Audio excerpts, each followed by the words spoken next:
Hello and welcome to Notebook IS. My name is Mansi. Today is 6th August and we are here to discuss important news from The Hindu. So let's begin. आज के हमारे topics है ये Hasina quits flies Bangladesh lands in India. जैसे कि आपको पता ही है, बांग्लादेश के जो प्राइम मिनिस्टर है उन्होंने जो है रिज़ाइन कर दिया है और वो इंडिया में आ गए हैं, बांग्लादेश को फ़िलहाल छोड़ के। तो वो क्यों छोड़ा उन्होंने, क्या रीज़न था उसका, सब इस आर्टिकल में हम आगे पढ़ेंगे। ठीक है। महाराष्ट्र प्रिजन बिल हिट और मिस। महाराष्ट्र ने अपना एक प्रिजन बिल जो है वो सेंटर के पास जो है वो भेजा है। वो अप्रूव होगा या नहीं होगा, उस बिल से रिलेटेड क्या प्रोविजंस है, उसकी क्या उससे हमें हेल्प होने वाली है, क्या जजमेंट्स है उसकी, कैसे वो पुराना जो प्रिजन एक्ट है उसमें चेंजेस ला के नया वाला जो है वो प्रेजेंट करेंगे, वो सब हम इस आर्टिकल में पढ़ेंगे। ठीक है। Opposition criticises plan to amend वफ्त act, says it will oppose bill in parliament. अब वफ्त एक्ट क्या है, इसके बारे में जो है वो हम इस आर्टिकल में पढ़ेंगे डिटेल में। वो क्या है, उसका मतलब क्या होता है, किस लिए वो यूज़ होता है, उसके क्या की प्रोविजंस है। ठीक है, वो सब कुछ हम इस आर्टिकल में पढ़ेंगे। NPAS on Mudra loans have come down in 2023 and 2024, says Nirmala Sitharaman ji ने जो है मुद्रा स्कीम के ऊपर एक स्टेटमेंट पास किया है। वो स्टेटमेंट के संदर्भ में है, किससे रिलेटेड है, क्या स्टेटमेंट है। ठीक है। और मुद्रा स्कीम है क्या, ठीक है, जो मुद्रा लोन्स है वो है क्या, वो हम इस आर्टिकल में पढ़ेंगे। अगला जो हम आर्टिकल पढ़ेंगे, decision on Kasturi Ranjan report after consulting with cabinet. अब कस्तूरी रंजन रिपोर्ट है क्या, किससे रिलेटेड है, क्या इसमें मतलब किस पार्ट ऑफ इंडिया से ये रिलेटेड है, सब कुछ हम इस आर्टिकल में पढ़ेंगे। ठीक है, चलिए फिर शुरू करते हैं। आर्टिकल डिस्कस करने से पहले हम कल के जो क्वेश्चंस मैंने जो आपको दिए थे प्रैक्टिस करने के लिए, अब वो जो है वो पहले डिस्कस कर लेते हैं। ठीक है। फर्स्ट क्वेश्चन है, consider the following statements about epigraphy. Epigraphy के बारे में कल हम लोग ने डिस्कस किया था। एपिग्राफी क्या है। एपिग्राफी जो स्टोन्स जो इंस्क्रिप्शंस होते हैं उसकी जो प्रिंटिंग होती है, उसकी जो ट्रेसिंग होती है पेपर पे, उसको एपिग्राफी कहते हैं। ठीक है, आगे बढ़ेंगे। इसके ऑप्शंस देख लेते हैं। Epigraphy is a study of inscriptions और एपिग्राफ्स एज राइटिंग। यही मैंने अभी बताया, यही डेफिनेशन है इसका। ठीक है, तो ये करेक्ट है।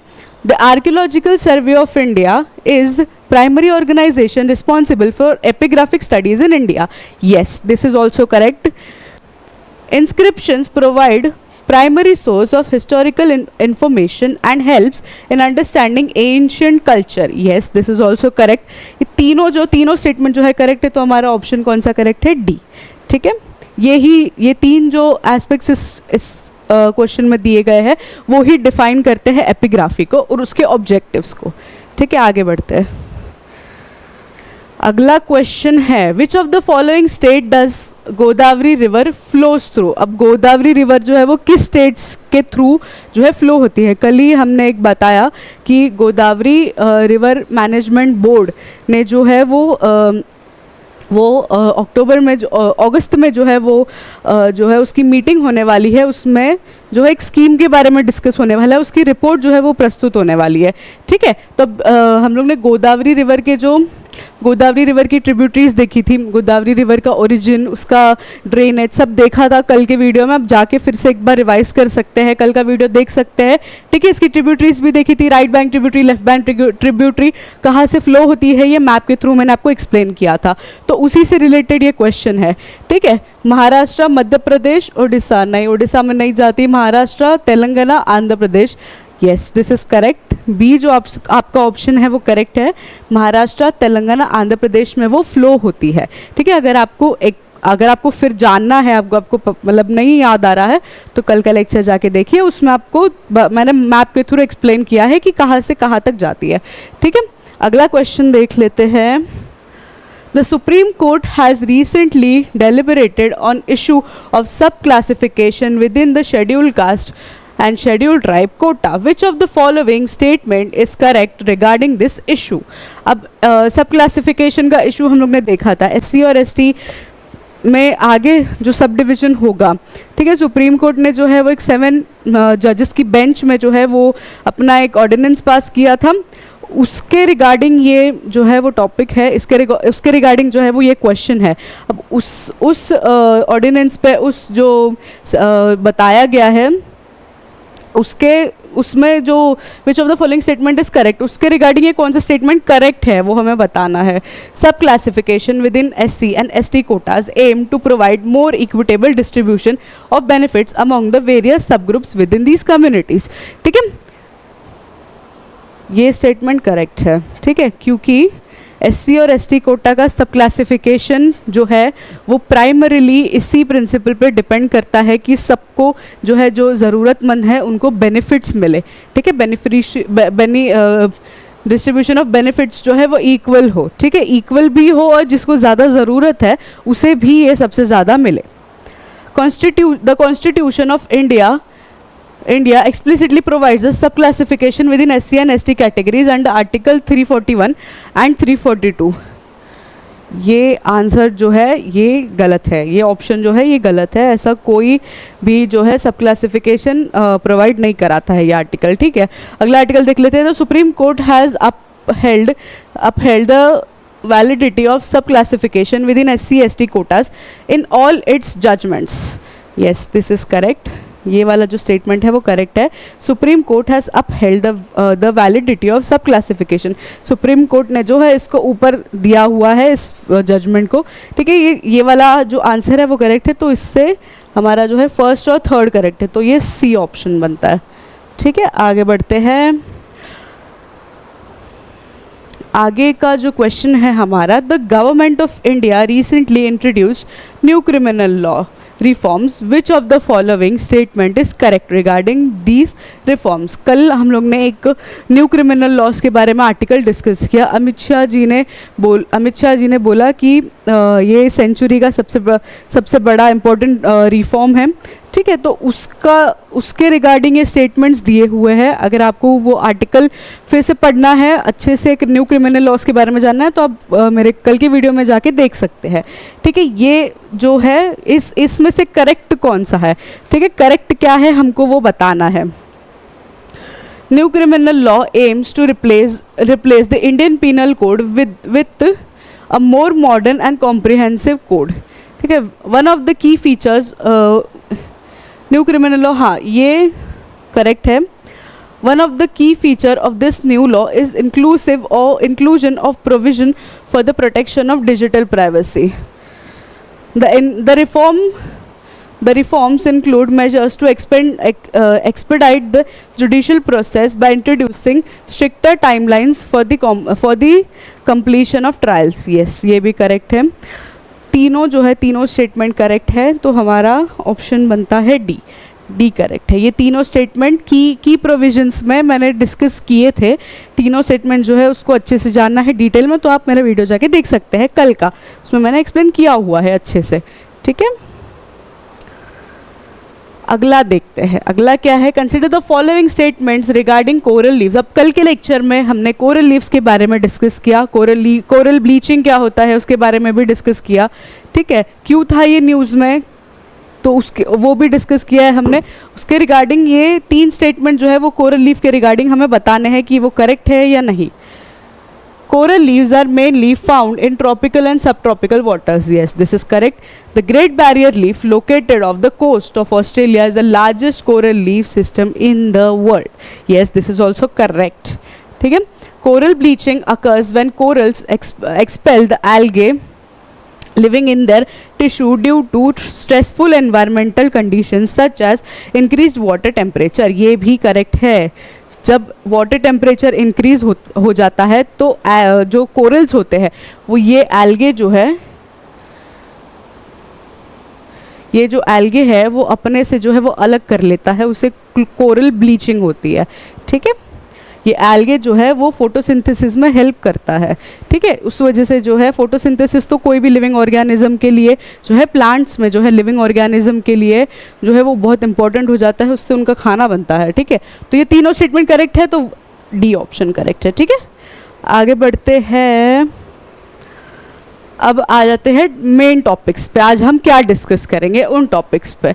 हसीना quits flees Bangladesh lands in India. तो अब जो है शेख हसीना जो है, ठीक है, उन्होंने, वो बांग्लादेश की पीएम थी, ठीक है, उन्होंने जो है वो बांग्लादेश को छोड़ के, बांग्लादेश में काफ़ी राइट्स चल रहे हैं, किस वजह से चल रहे हैं राइट्स आगे मैं बताऊंगी आपको, ठीक है। राइट्स चल रहे हैं, इस वजह से उनको रिज़ाइन देना पड़ा है अपने प्राइम मिनिस्टर के पद से, और वो बांग्लादेश छोड़ के जो है वो फ़िलहाल के लिए इंडिया में आई है, ठीक है। तो वो क्यों आई है, क्यों राइट्स पैदा हुए हैं, क्या ऐसा मतलब क्या थी उनकी ज़रूरत जो उनको रिज़ाइन करना पड़ा, हम आगे पढ़ेंगे इस आर्टिकल में। मेन जो उनका जो एक मेन जिसका कारण हम मतलब एक कारण हम बता सकते हैं, वो ये है कि जो रिजर्वेशन जो 1971 में जो वॉर हुई थी, जिसमें बांग्लादेश को जो है वो इंडिपेंडेंस मिला था, उसमें जो फाइटर्स थे, उसमें जो सोल्जर्स थे, उनके लिए, उनके फैमिलीज़ के लिए एक कोटा, एक रिजर्वेशन कोटा जो है वो बांग्लादेश की जो गवर्नमेंट है वो प्रोवाइड करवाती है एम्प्लॉयमेंट में, जॉब्स में, गवर्नमेंट जॉब्स में, एजुकेशन में भी। तो वो कोटा जो है वो 30% रिजर्वेशन उन्हें मिलता है। तो 30% रिजर्वेशन की वजह से जो है वो मतलब इसका अपोज बहुत सारे जो है कम्युनिटीज़ करती है, बांग्लादेश में जो लोकल पीपल है बहुत अपोज करते हैं इस कोटा का। तो वो मेन रीज़न था इन राइट्स का, इन प्रोटेस्ट का, ठीक है। तो इस वजह से जो है प्रोटेस्ट इतने ज़्यादा बढ़ गए कि उनको जो है वो रिज़ाइन देना पड़ा। अभी हाल ही में जनवरी में ही उनका जो है, जनवरी फेब में जो है उनके इलेक्शंस हुए थे।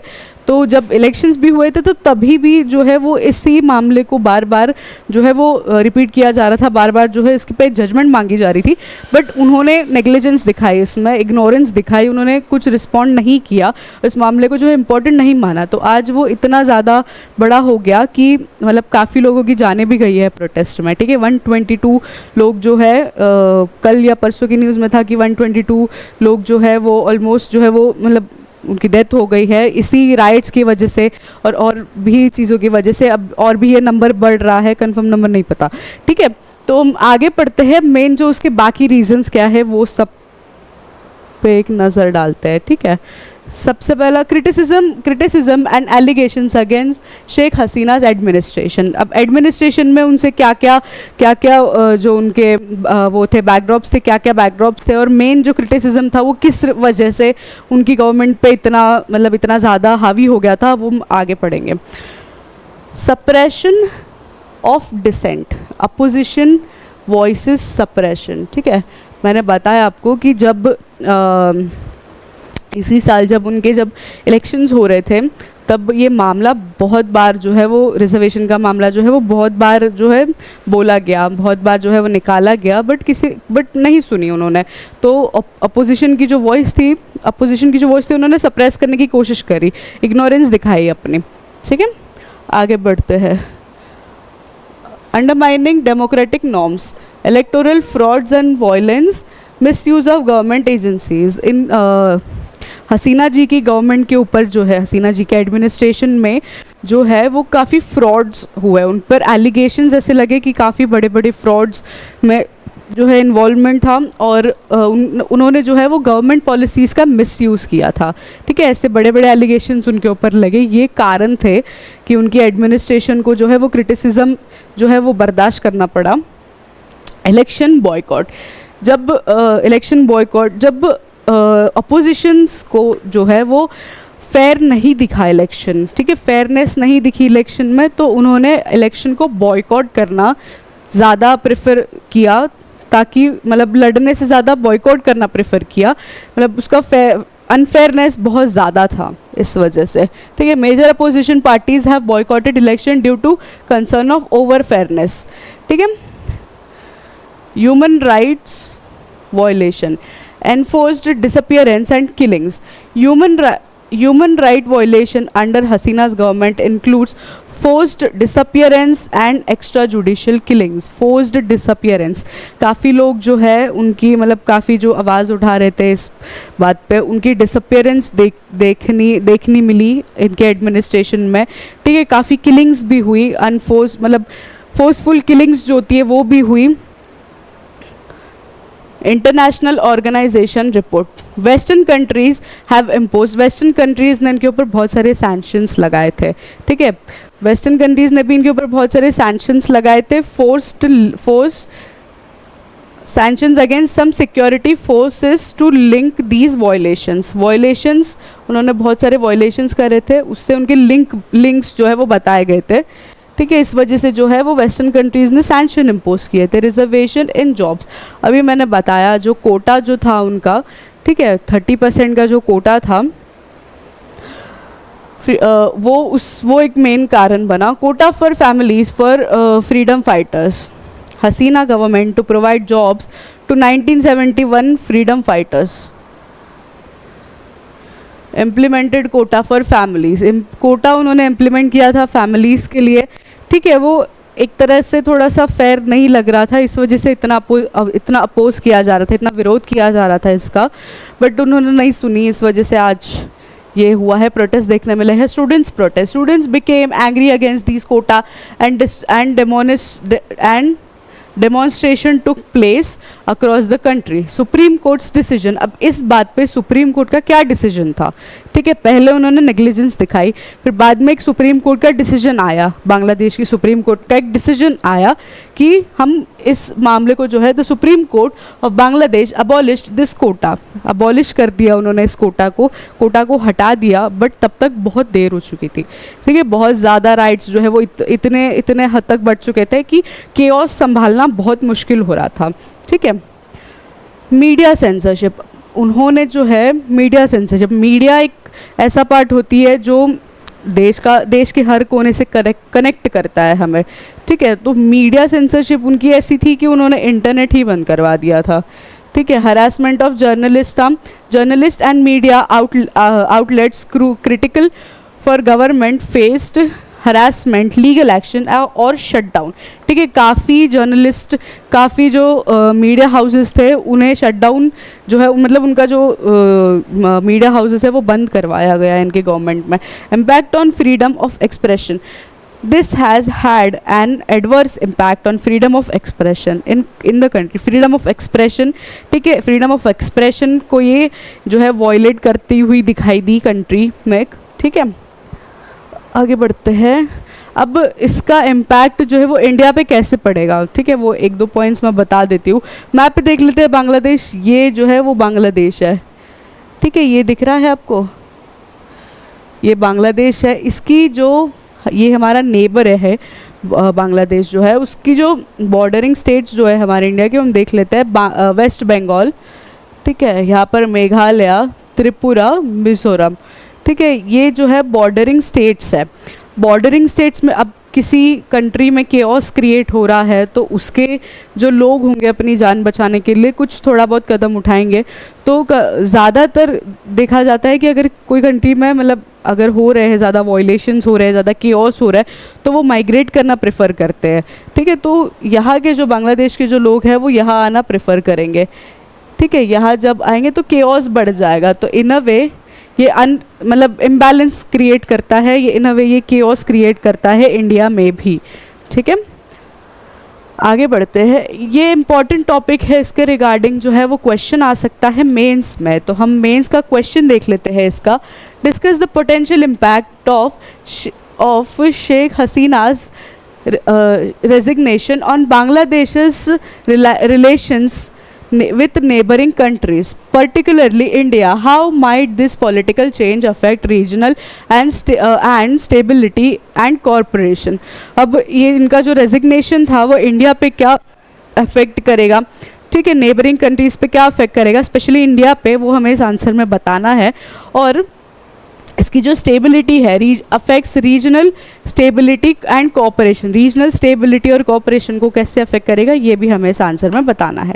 ठीक है, ये आंसर जो है मैं जो डेली आपके पास ले आती हूँ वो आपको प्रैक्टिस करना बहुत ज़्यादा ज़रूरी है, बिकॉज मेंस में ये जो आर्टिकल्स है वो बहुत इंपॉर्टेंट हो जाते हैं। ठीक है, अब जब मेंस में इंपॉर्टेंट हो जाते हैं तो आपको प्रैक्टिस करना बहुत इंपॉर्टेंट है, प्रैक्टिस इन्हीं क्वेश्चन से करोगे।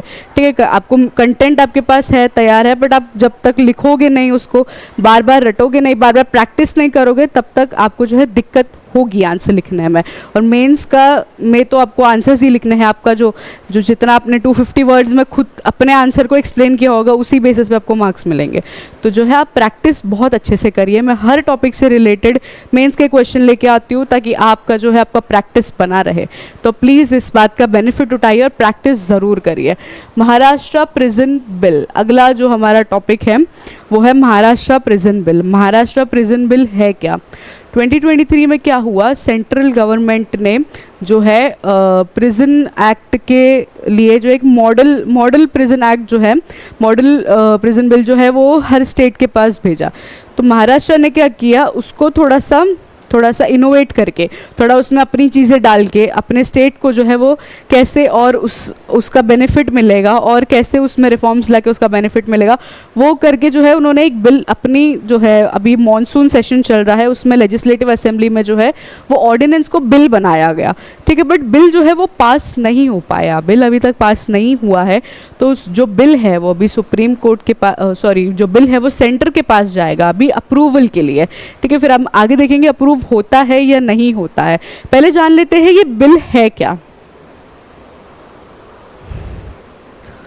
Maharashtra prison and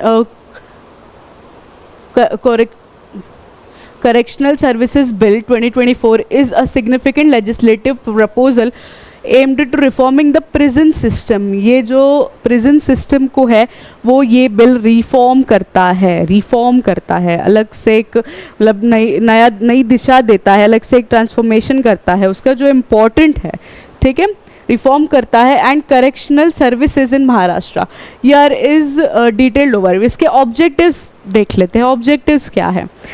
Reformation and rehabilitation, focus on rehabilitating inmates and preparing them for reintegration into society। prisoners का जो reintegration है सोसाइटी में, जब कोई prison में रह के आता है, ठीक है, कोई क्राइम करने के बाद तो थोड़ा डिटैच हो जाता है सोसाइटी से, तो उसका जो फिर इंटीग्रेशन कैसे होगा, फिर इंटीग्रेशन कैसे किया जाएगा, उस सब के लिए जो इम्पोर्टेंट स्टेप्स है वो ये जो प्रिजन एक्ट है वो मतलब इम्प्लीमेंट करेगा, वो ये लेगा। Introduce educational and vocational training programmes to enhance the skills of prisoners की स्किल्स इम्प्रूव करने के लिए वोकेशनल एजुकेशनल जो प्रोग्राम्स है, ठीक है, वो कैब डेवलप करने के लिए, एजुकेशन देने के लिए उनको। ठीक है, ये जो बिल है वो एक मतलब रिफॉर्म्स जो है वो कंडक्ट कर रहे हैं। Human rights and dignity, ensure the protection of human rights and dignity of prisoners. Human rights का जो है वो प्रोटेक्शन करने के लिए और डिग्निटी प्रिजनर्स की प्रोटेक्ट करने के लिए भी कुछ जो इम्पोर्टेंट रूल्स एंड रेगुलेशंस है वो ये बिल हमें बताएगा। Improve living conditions within prison to meet basic human standards. देखते हैं हम कभी कभी ना कि प्रिजन की कंडीशंस इतनी ज़्यादा ख़राब है कि मतलब देखा नहीं जाता, ऐसे मूवीज़ वगैरह में दिखाते हैं, उससे कहीं ज़्यादा बदतर कंडीशन होती है प्रिजन की, ठीक है, जेल वगैरह की। तो इस बिल में एक उन्होंने बताया है कि हम प्रिजन की कंडीशन जो है वो इम्प्रूव करेंगे ताकि थोड़ा ह्यूमन स्टैंडर्ड्स मैच कर सके। ठीक है, ये इंपॉर्टेंट है। Efficient management, implement modern management practices with in the prison system. Modern management practices, prison को मैनेज करने के लिए, एडमिनिस्टर करने के लिए थोड़े मॉडर्न तरीके अपनाए जाएंगे। ठीक है, use technology for better administration, monitoring and security. नई नई टेक्नोलॉजीज आ रही है, एआई आ रही है, ठीक है, और भी बहुत सारी चीज़ें जो है वो डेवलप हो रही है, तो उसका जो यूज़ है वो मॉनिटर और एडमिनिस्टर करने के लिए उसका जो यूज़ है वो किया जाएगा। मेजर प्रोविजंस, अब प्रोविजंस क्या है। Inmate classification, classify inmate based on the nature of their crimes, behaviour and risk level. Risk level कुछ प्रिजनर्स या कुछ जो अपराधी होते हैं, क्रिमिनल्स होते हैं, उनका जो है मतलब का जो मेंटल हेल्थ होता है वो थोड़ा डिस्टर्ब होता है, डिस्टर्ब के मतलब काफ़ी डिस्टर्ब होता है, और कुछ साइकोटिक भी होते हैं। तो उनका जो रिस्क लेवल है, ताकि वो बाकी प्रिजनर्स को हार्म ना करे, उसको एनालाइज करके फिर उनका क्लासिफिकेशन किया जाएगा, अलग अलग मतलब अलग अलग जैसे वार्ड्स में रखा जाएगा उनको, ठीक है। वो ये जो है वो मेजर प्रोविजंस है इसके कि वो क्लासिफिकेशन होगा। क्राइम्स के बेस पे भी क्लासिफिकेशन होगा obviously. Provides customise rehabilitation programme for different category of inmates. Rehabilitation programme जो है वो होगा health and medical care, ensure timely medical care and mental health support for prisoners. Prisoners की मेंटल हेल्थ सपोर्ट भी ज़रूरी है, क्योंकि जब वो प्रिजन से छूट के जब वो नॉर्मल सोसाइटी में जाएंगे, मतलब जैसे सोसाइटी में एंटर करेंगे, तो ऐसा नहीं होना चाहिए ना कि कोई और बड़ा क्राइम करके वो फिर अंदर आ जाए। तो उनकी मेंटल हेल्थ भी बहुत ज़रूरी है, उसका भी ध्यान रखा जाएगा इस बिल में। Regular health checkups, access to necessary medical facilities easily available कराई जाएंगी, ठीक है। Educational and vocational training, establish educational facilities with present to provide basic education and skill development होगा, बेसिक एजुकेशन प्रोवाइड किया जाएगा। Collaborate with NGOs, educational institutions for vocational training के लिए जो है वो कोलैबोरेट किया जाएगा NGOs से। Work program, introduce work programs that allow inmates to engage in productive activities में उनको जितना चाहे उतना एंगेज रखेंगे वो, क्योंकि प्रोडक्टिव एक्टिविटीज़ में एंगेज रखते हैं तो आपके माइंड को एक्सपोजर मिलता है। एक्सपोजर मिलने से क्या होता है, आपका माइंड में बैठे बैठे कोई मतलब खाली दिमाग शैतान का घर होता है, ये तो सुना होगा आपने। तो वही इस मतलब उसका ही जो है सॉल्यूशन इधर बताया कि प्रोडक्टिव एक्टिविटीज़ जो है वो कराई जाएंगी, ठीक है। आगे बढ़ते हैं।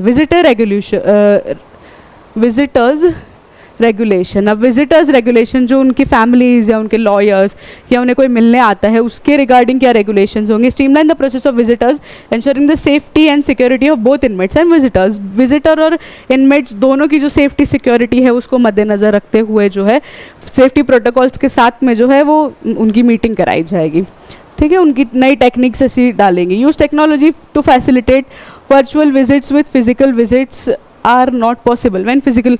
हाँ, टेक्नोलॉजी का यूज़ करके जो है वर्चुअल विजिट्स करवाएंगे प्रिजनर्स और उनकी फैमिलीज़ या उनके कोई रिलेटिव्स या फिर जिनसे भी मिलना चाहो, लॉयर से मिलना चाहो उनसे। अगर फिजिकली जो मीट है वो पॉसिबल नहीं होगा, फिजिकल मीटिंग पॉसिबल नहीं होगी, तो टेक्नोलॉजी की मदद से जो है वो वर्चुअली मिलाया जाएगा, ठीक है। Use of technology, CCTV camera, surveillance, ये सब कुछ करवाया जाएगा।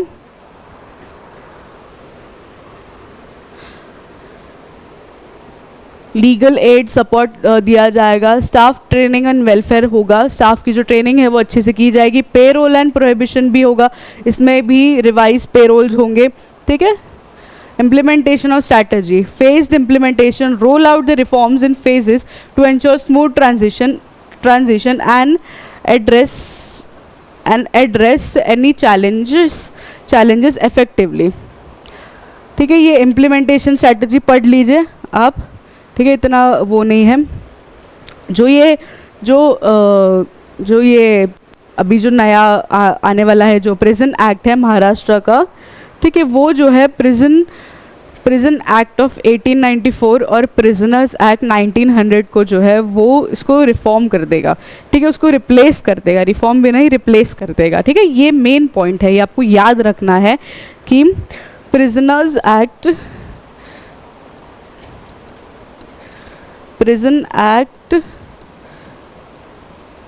जो है प्रिजन एक्ट 1894 और प्रिजनर्स एक्ट जो है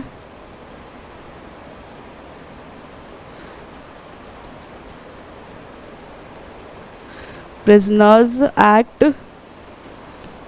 1900 को जो है वो रिप्लेस कर देगा, ठीक है, रिप्लेस कर देगा,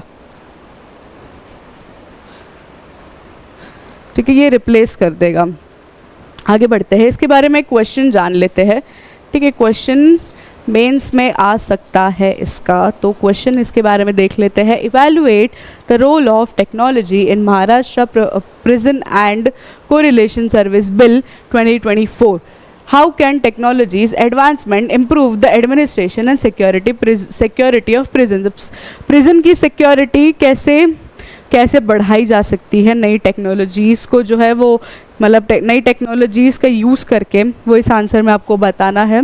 ठीक है, टेक्नोलॉजी कैसे हेल्प कर सकती है एनहांस करने के लिए, बढ़ाने के लिए, सिक्योरिटी की जो वैल्यू एडिशन सिक्योरिटी करने के लिए कैसे हेल्प कर सकती है वो हमें बताना है। ठीक है, और आगे बढ़ते हैं। तो थर्ड आर्टिकल हमारा है opposition criticises plan to amend वफ्त act, says it will oppose bill in parliament. अब वफ्त एक्ट है क्या?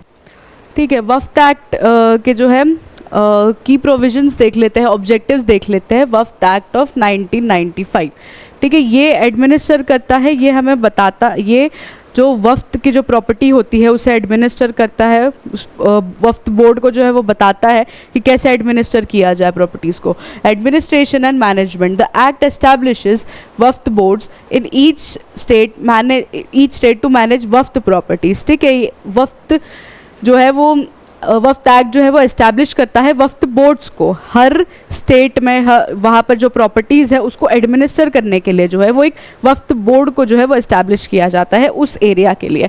These boards are responsible for administration, control and supervision of वफ्त प्रॉपर्टीज़। एडमिनिस्ट्रेशन, कंट्रोल और सुपरविजन के लिए जो ये वफ्त बोर्ड है वो रिस्पॉन्सिबल होता है उस एरिया का।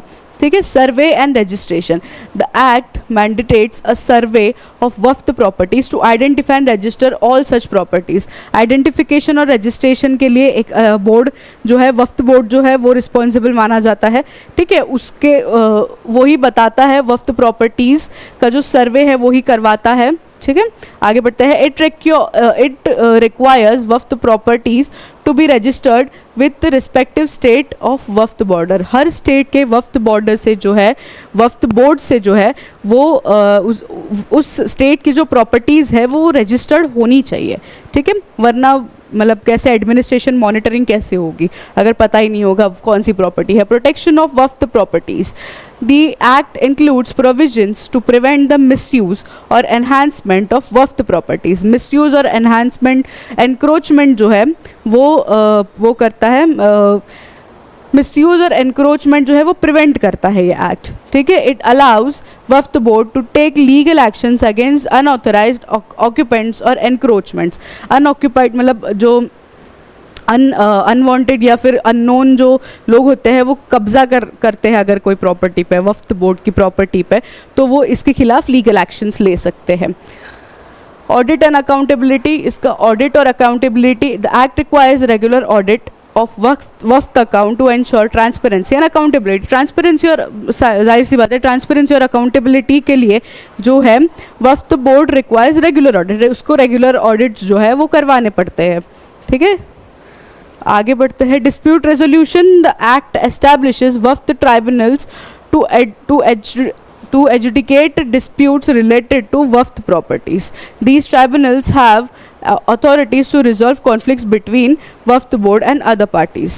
ठीक है, आगे बढ़ते हैं। इसके की प्रोविजंस क्या है? वफ्त board, each state must constitute वफ्त board consisting a member of different background including Muslim scholars, government officials and elected representatives from Muslim community. Muslim community से जो है वो अलग अलग जो है बोर्ड में जो बोर्ड होता है वो कंसिस्ट करता है मेंबर्स का। एक पैनल होता है जिसमें कि मुस्लिम्स जो है उनके जो स्कॉलर्स है या फिर बड़े ऑफिसर्स है वो इसका पार्ट होते हैं। ठीक है, central वफ्त council, the act establishes central वफ्त council to advise the government to on वफ्त matters and coordinate with state वफ्त board. State वफ्त board और उस स्टेट की जो गवर्नमेंट है उनको एडवाइस देते हैं। ठीक है, और कोऑर्डिनेट करते हैं। Powers and duties of वफ्त board. The वफ्त board are empowered to manage and administer वफ्त properties including leasing, sealing, mortgaging them under certain conditions. They are responsible for ensuring the वफ्त properties are used for purpose which they were created. ये board जो है, वक्फ board जो है, वक्फ act जो है वो इस बात के लिए मतलब उसको रिस्पॉन्सिबल माना जाता है कि इंश्योरिंग दैट वक्फ प्रॉपर्टीज़, जो वक्फ प्रॉपर्टीज़ होती है उसका सही यूज़ हो रहा है, जिस लिए वो वक्फ प्रॉपर्टीज़ दी गई है उनको, उसका यूज़ जो है वो सही हो रहा है कि नहीं, वो उसका मतलब वो इंश्योर करते हैं, उसकी उनकी रिस्पॉन्सिबिलिटी होती है ये। Financial management, the act mandates the creation of Waqf funds for the management of Waqf properties funded by contribution from the income of Waqf properties। ठीक है, वक्फ प्रॉपर्टीज़ की कंट्रीब्यूशन से जो इनकम जो जनरेट होती है उसका जो है वो एडमिनिस्ट्रेशन भी उसी से होता है। ठीक है, आगे बढ़ते हैं। इसके रिलेटेड एक मेंस में क्वेश्चन आ सकता है। ठीक है, क्वेश्चन हम देख लेते हैं। Discuss the interplay between the Waqf act 1995 and the other laws related to land and property in India. How does this affect the administration of Waqf properties. Waqf properties का एडमिनिस्ट्रेशन, ठीक है, जो दूसरे जो लॉज बनाए जाते हैं, ठीक है, दूसरे लॉज, प्रॉपर्टी लॉज जो होते हैं, उससे वक्फ प्रॉपर्टीज़ का एडमिनिस्ट्रेशन कैसे, मतलब कैसे रेगुलेट होता है या कैसे उसमें हेल्प होती है या क्या उसके डिसएडवांटेजेस होते हैं, वो इस आंसर में आपको बताना है। ठीक है, इसको प्रैक्टिस ज़रूर करिएगा, ये आ सकता है एग्जाम में। अगला हम आर्टिकल देख लेते हैं। NPAs on Mudra loans have come down in 2023 and 2024 says Nirmala Sitharaman ji ने जो है हमें बताया है NPAs, नॉन परफॉर्मिंग एसेट्स। ठीक है, NPAs का फुल फॉर्म क्या होता है, नॉन परफॉर्मिंग एसेट्स, जो है वो 2023 और 2024 में जो है वो काफ़ी कम दिखाई दिए। अब नॉन परफॉर्मिंग एसेट्स का मतलब क्या होता है। ठीक है, जो लोन्स, नॉन परफॉर्मिंग एसेट्स मतलब लोन्स जो प्रॉफिट नहीं दे रहे हैं। ठीक है, जो लोन्स है जो प्रॉफिट नहीं दे रहे हैं, या फिर जो बोरोवर होता है, बोरोवर्स मतलब जिन्होंने लोन लिया हुआ होता है, उन्होंने 90 डेज तक जो है वो कोई पेमेंट नहीं करी है उस लोन की, उसको जो है वो नॉन परफॉर्मिंग एसेट कंसिडर किया जाता है। पेमेंट मतलब उसका जो इंटरेस्ट है वो, या फिर जो कैपिटल अमाउंट है उसमें कोई भी जो है वो कोई भी जो है उन्होंने पेमेंट नहीं किया है, कोई भी उसमें दिखाया नहीं है उनका कॉन्ट्रीब्यूशन, तो उसको नॉन परफॉर्मिंग एसेट कंसिडर किया जाता है। मुद्रा लोन्स में जो है वो 2023 और 2024 में बहुत उसका जो रेट है वो बहुत कम है, मतलब नॉन परफॉर्मिंग एसेट जो है वो कम दिखाई दिए है, ऐसा निर्मला सीतारमन जी का कहना है। ठीक है, मुद्रा लोन्स क्या है, मुद्रा जो योजना है वो क्या है, हम आगे पढ़ लेते हैं। प्रधानमंत्री मुद्रा योजना is a program introduced by Honorable Prime Minister on 8 April 2015 with aim of offering loans up to 10 lakh to small and micro enterprises that are not part of corporate और agricultural sector। agriculture और corporate sector का जो part नहीं है, जो MSME जो sector है, ठीक है, एंटरप्राइजिंग का सेक्टर है, उसके लिए जो लोन्स है, उनके लिए जो स्पॉन्सरशिप है, वो जो है वो ये योजना जो है वो प्रोवाइड करवाती है। अप टू 10 लाख रुपीज़ का लोन जो है, अप टू 10 लाख रुपीज़ का लोन प्रोवाइड करवाते हैं। ठीक है, within the PMPY framework, Mudra has introduced 3 different loan products, namely Shishu, Kishore and Tarun, each signifying the stage of growth and development as well as the funding requirement of the micro business और entrepreneur। जो micro business और entrepreneur है उनके लिए जो loans दिए जाएंगे, ठीक है, उसको 3 कैटेगरीज में डिवाइड किया गया है, शिशु, किशोर एंड तरुण। ठीक है, आगे बढ़ते हैं। अब ये जो मुद्रा योजना है वो कब एस्टैब्लिश हुई थी, 8 अप्रैल 2015 को एस्टैब्लिश हुई थी। स्कीम जो है वो प्रधानमंत्री मुद्रा योजना है पूरा नाम इसका। ठीक है, मिनिस्ट्री किस मिनिस्ट्री के अंडर आता है, मिनिस्ट्री ऑफ फाइनेंस। हेडक्वार्टर कहाँ है, बॉम्बे, महाराष्ट्र। ठीक है, टाइप ऑफ लोन्स, शिशु लोन्स में कितना लोन मिलता है, 50,000। किशोर में कितना मिलता है, 50,000 and up to 5 lakh, starting from 50,000 to up to 5 lakh तक का लोन जो है वो मिलता है।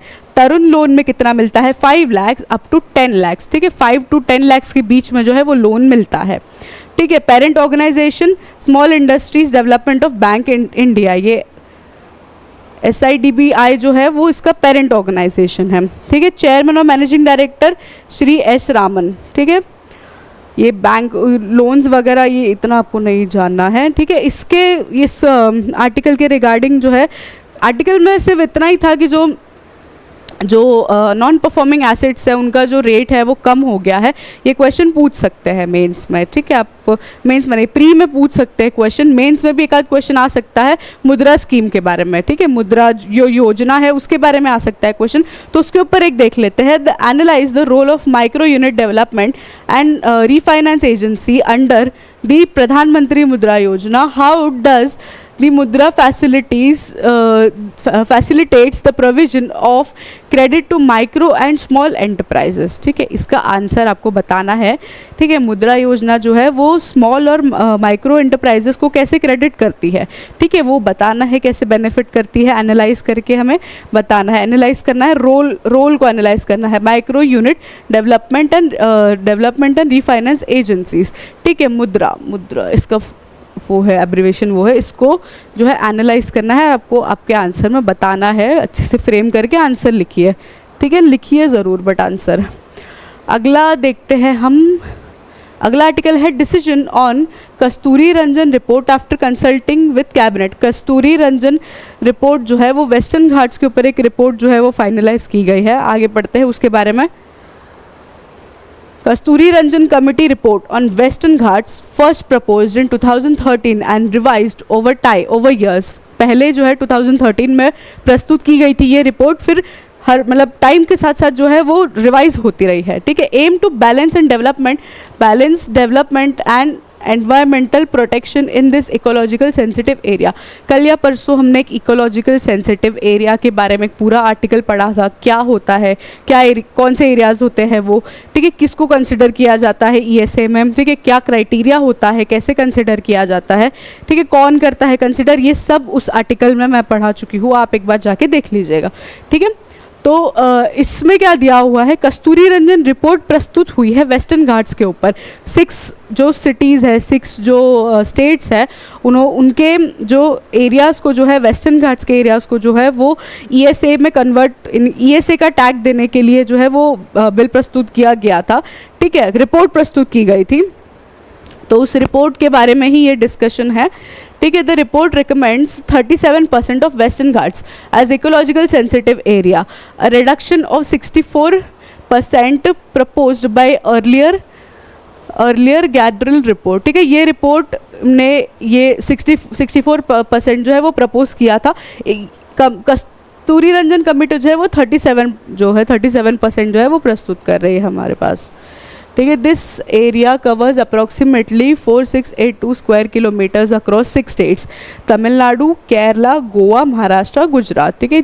जो 6 स्टेट्स है उसमें इतना एरिया अप्रॉक्सीमेटली जो है वो कवर करता है, कवर करने की कोशिश कर रहे हैं, ESAs में कन्वर्ट करने की कोशिश कर रहे हैं, इकोलॉजिकली सेंसिटिव एरिया, ठीक है। आगे पढ़ते हैं कि की recommendations include development restrictions, prohibiting new thermal power project and heavily populated red category industries. Hydropower projects would be allowed only after comprehensive impact assessment, ठीक है। Development restrictions, power plants, hydro power plants वगैरह जो होते हैं वो इन area में जो है वो नहीं हो, ठीक है, रिस्ट्रिक्ट किया जाए, क्योंकि जो नेचुरल इकोसिस्टम है वो डिस्टर्ब हो जाएगा, इस वजह से ये रिस्ट्रिक्शंस डाले गए हैं, ठीक है। Sustainable practices, promoting industries with lower environmental impact such as food, fruit processing and encouraging environmental sound development with excluding livelihood options, ठीक है। सस्टेनेबल प्रैक्टिसेस को प्रमोट करने के लिए भी जो है वो किया जा रहा है conservation approach, adopting a landscape approach to conserve, focusing on the entire ecosystem rather than individual species। कोई इंडिविजुअल स्पीशीज़ को बचाने के लिए या उनको कंजर्व करने से बेहतर ये होगा कि पूरे एरिया को जो है वो इकोलॉजिकल सेंसिटिव जोन में कंसिडर किया जाए। बिकॉज क्या होता है कि एक स्पीशीज़ को बचाने जाओगे, उनको माइग्रेट करके कहीं और ले जाएंगे, तो कभी कभी देखा जाता है कि वो मतलब उस एरिया के एनवायरनमेंट से, क्लाइमेट से नहीं फेमिलियर हो पाती है। इस वजह से जहाँ है वही का एरिया जो है वो ESA में कन्वर्ट कर दिया जाए तो वो ज़्यादा बेनिफिशियल होता है। आगे बढ़ते हैं इसके रिगार्डिंग ठीक है, अब आगे हम आज जितने भी हमने आर्टिकल पढ़े उसके लिए मैंने कुछ प्रीलिम्स के क्वेश्चंस जो है वो बनाए हैं। आप इसकी प्रैक्टिस करिए। मैं कल सबसे पहले आके यही डिस्कस करूंगी आपसे इसके आंसर्स जो है। ठीक है, क्वेश्चंस देख लेते हैं। Which of the following statement about Kasturirangan committee report on Western Ghat is correct. इन तीनों स्टेटमेंट में से कौन सी स्टेटमेंट्स जो है वो करेक्ट है। Report Democrats the 37% of Western Ghats are ecologically sensitive। 37% Western Ghats are ecologically sensitive है वो parts। ठीक है, द रिपोर्ट recommend करती है report a blanket ban on all development activities in western Ghats. Blanket ban मतलब ban एक all development activities, जो भी डेवलपमेंट एक्टिविटीज़ हो रही है वेस्टर्न घाट में उस पर बैन डाल दिया जाए, ये रेकमेंड करती है ये रिपोर्ट। तो ये क्या करती है या नहीं आपको बताना है। The report suggest promoting sustainable development in the region. Sustainable development को प्रमोट करते हुए ये अपने रिपोर्ट जो है अपने उसमें बताती है हमें कि सस्टेनेबल डेवलपमेंट को जो है वो प्रमोट करना चाहिए। आगे बढ़ते हैं, नेक्स्ट क्वेश्चन देख लेते हैं। Which of the following statements about प्रधानमंत्री मुद्रा योजना इज करेक्ट। प्रधानमंत्री मुद्रा योजना के बारे में ये कौन सी स्टेटमेंट है जो करेक्ट है। It is a scheme launch to provide loans to large enterprises. It aims to provide financial support to non-corporation, non-farm, small micro enterprises. The maximum loan amount under scheme is 10 lakh. अब इन तीनों में से कौन से right है, कौन से correct है वो आपको बताना है। कमेंट सेक्शन में आंसर प्लीज़ दीजिए। Next question, The Waqf Amendment Act 2013 introduces provisions for better management of Waqf properties. ठीक है, वक्फ प्रॉपर्टीज़ के बारे में जो स्टेटमेंट्स है वो हमें बताने की कौन से सही है स्टेटमेंट। ठीक है, अमेंडमेंट्स के वक्फ एक्ट के अमेंडमेंट के बारे में है ये स्टेटमेंट्स, तो कौन से करेक्ट है अभी हमने थोड़ी देर पहले पढ़ा क्या एक्ट है और क्या उसके बेनिफिट्स है, तो उसके रिगार्डिंग ये क्वेश्चन है। The amendment mandate that computerisation of Waqf records. The amendment removed provisions from central Waqf council. Which of the following statement is correct. अब तीनों में से कौन सा स्टेटमेंट करेक्ट है वो आपको बताना है ऑप्शंस में। ठीक है, कल मैं आके सारे क्वेश्चंस डिस्कस करूंगी फिर से। Consider the following features of Maharashtra prison bill 2024। Maharashtra prison bill के बारे में ये 3 स्टेटमेंट दिए हुए हैं, कौन से करेक्ट है वो आपको बताना है। Introduction of technology for monitoring and management prison, provision for payroll and for log reforms, enhancement of educational and vocational training for inmates। इन तीनों में से कौन से सही है। महाराष्ट्र प्रिजन बिल से रिलेटेड है ये आपको बताने हैं। ठीक है, कौन से फीचर्स जो है वो इंक्लूडेड है उसमें ये आपको बताने हैं। ठीक है, आज के लिए बस इतना ही। ये क्वेश्चंस जो है इसका प्रैक्टिस करिए। कल मैं आऊँगी और सबसे पहले क्वेश्चंस ही डिस्कस होंगे। ठीक है, और क्वेश्चंस वगैरह जो मैं ला रही हूँ वो बहुत इंपॉर्टेंट हो जाता है। करंट से आपको पता ही है कितना वेटेज होता है करंट का। करंट से क्वेश्चंस बहुत ज़्यादा ज़रूरी है। करंट से जो फैक्चुअल लिंकेज होता है वो बहुत होता है, तो आप लोग जो है वो करिए इसको प्रिपेयर अच्छे से और ज़रूर इस क्वेश्चंस को अटैम्प्ट करिए। मेंस के क्वेश्चंस को भी अटैम्प्ट करिए, उससे आपकी प्रिपरेशन में जो है वो बूस्ट मिलेगा। ठीक है, आज के लिए बस इतना ही। Thank you.